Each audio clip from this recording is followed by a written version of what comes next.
আসসালামু আলাইকুম, আশা করি সবাই ভালো আছেন। যদি আমার ভিডিওটি ভালো লাগে তাহলে সাবস্ক্রাইব করবেন, শেয়ার করবেন। আজকে আপনাদের ছাগল পালনে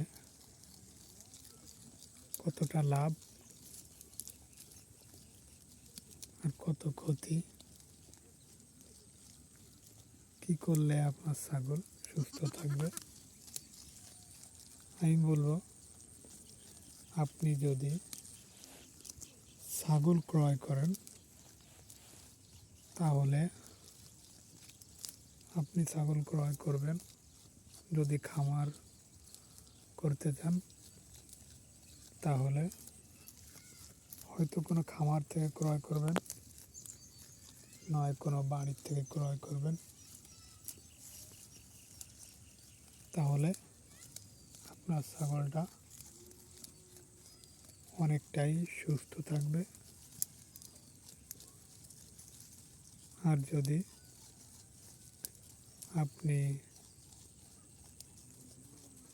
হাট থেকে ক্রয় করেন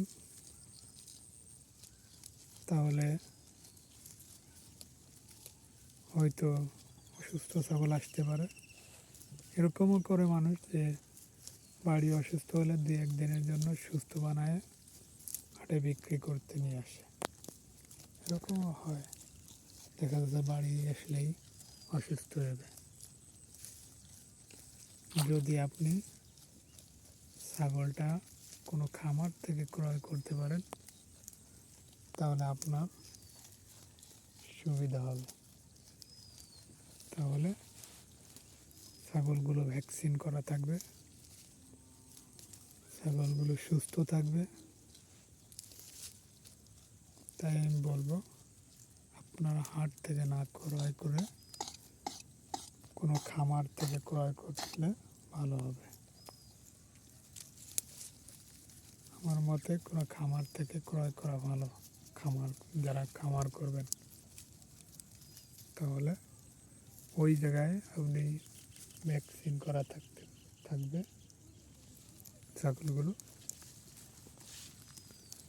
আর হাট থেকে ক্রয় করলে আপনি ওই ভ্যাকসিন করা থাকে না, তারপর দেখা যাচ্ছে যে অসুস্থ হয়ে পড়ে। তাই আমি বলবো খামার থেকে ছাগল ক্রয় করবেন যারা খামার করবেন। আমি এরকম ভুক্তভোগী হয়েছি, তাই আপনাদের বলতেছি ছাগল খামার থেকে ক্রয় করবেন যারা খামার করবেন।